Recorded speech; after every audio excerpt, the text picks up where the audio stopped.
I remember trying to take a breath, but nothing came in. It felt like someone was sitting on my chest. I panicked. I looked around for help, but I couldn't even speak. That's when I realized this wasn't just asthma. This was life or death.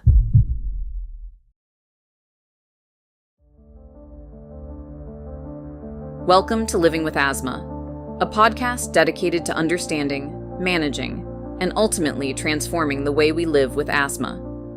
I'm your host, Jennifer, and this series is part of a larger mission through integrated communications and digital solutions, where we are working to build awareness, education, and long-term solutions dedicated to research, prevention, and community support. Today's episode is called Asthma is Not Just Wheezing, the Hidden Fight for Air. Because for millions of people, asthma is not just an inconvenience. It's a daily challenge, and sometimes it's deadly.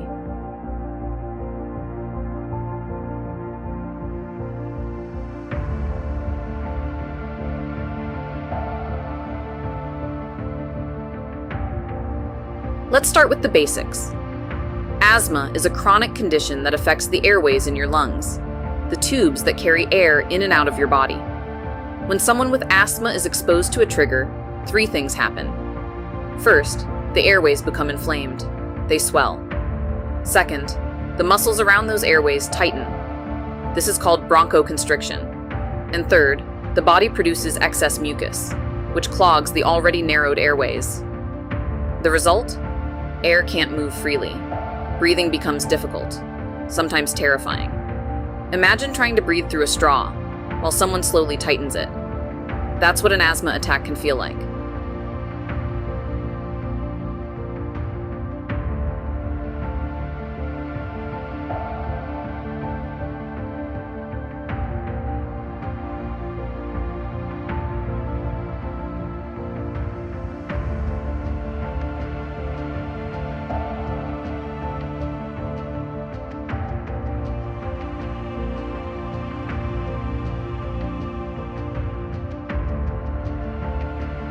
Behind every statistic is a person, a family, a moment that changed everything. A mother once described her child's asthma attack as watching her son struggle to breathe helplessly while waiting for emergency services to arrive. An adult living with asthma shared that every day begins with a calculation. What's in the air today? Will I be able to breathe? And there are stories, far too many, where asthma was underestimated and help came too late. These are not rare events. They are happening every day.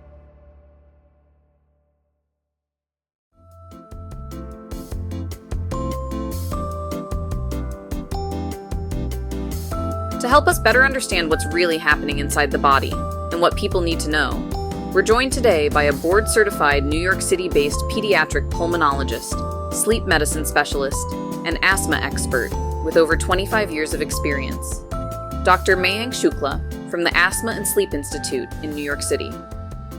Doctor, thank you for being here. Thank you for having me for this podcast. I think it's a very important conversation. Let's start with a simple but critical question. What actually happens during an asthma attack? So during the asthma attack, there is significant narrowing of the airways, and there is inflammation and mucus production. And that leads to the problem of difficulty breathing. Sometimes children will be coughing and wheezing as well. Why do you think asthma is often underestimated? So, this kind of narrowing and the mucus production or airway inflammation, that leads to chest tightness or sometimes chest pain. Sometimes they have difficulty breathing and wheezing. They also have a difficulty running and playing as well. So that makes it, difficult in terms of, the day-to-day activities for our children. What are some warning signs people tend to ignore? What we know that the asthma symptoms are underestimated, throughout the world. We also know that many children can have minor attacks. They can have a cough while they're running or playing. Also, they will cough in the middle of the night. And sometimes those symptoms are ignored over several months or days and can rapid escalation, especially when the allergy season comes in or there's a viral infection, and that can lead to life threatening asthma attacks. That child needs to go to the emergency room. Sometimes it leads to pneumonia and hospitalization. So we do need to understand that asthma is a serious condition. Many times it comes in a persistent cough, but it can escalate to different problems as well. Dr. Shukla, what about adults? So we also know that in adults, many of them do not perceive the significant symptoms for a long period of time. They usually have the shortness of breath. They cannot able to walk or climb the staircase, cannot able to do a physical activities. And during the allergy season or with the viral infection, it can lead to rapid escalation and hospitalization. So make sure that we do take this seriously and not to underestimate the day-to-day symptoms with the shortness of breath or difficulty breathing. What are common or warning signs of asthma? So for for the children and adults, the common signs, as we know, that they will have frequent, coughing or have exercise intolerance, not able to run and play and do regular activities. Those are the common signs that adults and children have it. But there are also other signs, for example, that they have to use a lot of those rescue inhalers, or what we say the bronchodilator, and those escalation, when it happens, those are the serious warning for the adults and children that can get worse. Also, other serious warning that we tend to ignore is getting awake with the coughing or shortness of breath during the nighttime. When you have a nighttime symptoms that you have to wake up to take the albuterol or the short acting beta 2 agonist, then those are the warning signs that we have to understand that maybe it's a time to visit to the doctor's office and restart the control medications to prevent the further exacerbation. And what role do environment and lifestyle play? So asthma, we know that for children or adults that you have asthma, the environmental plays a significant role. There's because of the global warming, and we do know that there's significant increase in allergens in the air and the poor quality of air, and that's why commonly we say air quality index, and the ozone layers, that over the last decades or so we see that there are more and more children and adults having respiratory issues. And those respiratory issues as clearly tied up not only with the pollen or increase in allergens, but also the pollutants. We know that children or people who live near highways, near the industry, and when there is even the household smoke exposure or poor environment, like having a mold in the house or roaches in the house that is quite abundant in the New York City housing area, can lead to the asthma exacerbation.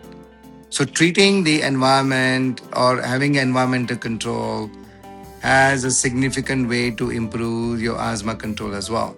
So for that reason, that our center is equipped to help people not only for the pulmonary issue, but also when they're having allergy-induced asthma, treating the allergies, or having the allergen control can help them as well. So in terms of the environment, we know that roaches, the rats, mold, especially we see quite a bit in the New York housing, system, as well as the multiple apartments in the New York, are one of the contributing factors for the asthma exacerbation. Keeping the environmental clean that allows our children and adults to breathe freely will decrease the asthma exacerbation and also reduce hospitalization and unneed of use of oral steroids or IV steroids as well. If there's one thing you wish every listener understood, what would it be? The asthma is a chronic, recurrent airway inflammatory disorders. We know that the asthma can be managed effectively, not only with the medication, but environmental control and advanced medication like immunotherapy or biologics. We also know that if the asthma is taken seriously and every providers and the family and the children understand how to control or deal with it, it will substantially reduce the asthma burden to our society. At the same time, you have to understand that no one should die because asthma attack, because you do have the facility and the expertise. We do know that asthma is a chronic, recurrent, airway inflammatory disorders. And my heart, goes out to all the families when they, lose their loved one because they were somebody passed away because of the asthma, which is not managed properly. So my request to the family is to make sure that they understand that asthma, although is chronic, but is manageable, in a better way. And to make it control, make sure you use the resources that you have it, which is quite available in New York City and the other state as well. As long as we understand that it is a chronic problem but manageable, asthma can be managed effectively. We also know that there is no cure for asthma, but asthma is clearly manageable. Asthma is a chronic condition, can varies, from years to years. But when we manage, better with environmental control, use of medications, we definitely will help us to reduce the asthma burden for the patients and the family. Thank you, doctor.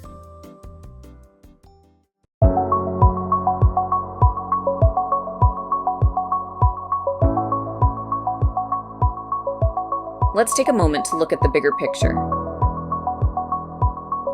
Millions of people across the United States and hundreds of millions globally are living with asthma. Every single day, people visit emergency rooms because they cannot breathe. And despite advances in medicine, asthma still claims lives. What's even more concerning is that many of these outcomes are preventable. With the right education, the right care, and the right environment, lives can be saved.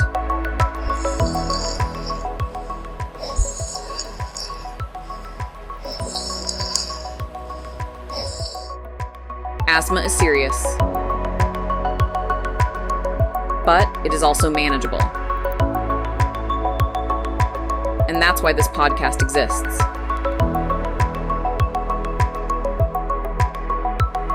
Through Living with Asthma, we are working to create a future where fewer people struggle, fewer families suffer, and breathing is no longer something anyone has to fight for.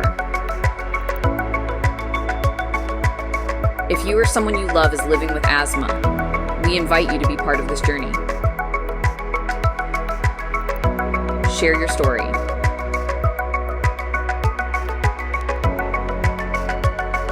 Subscribe to this podcast. And join us at icds.ngo as we continue building awareness, education, and solutions.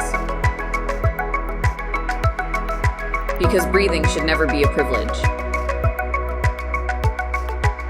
It should be a right.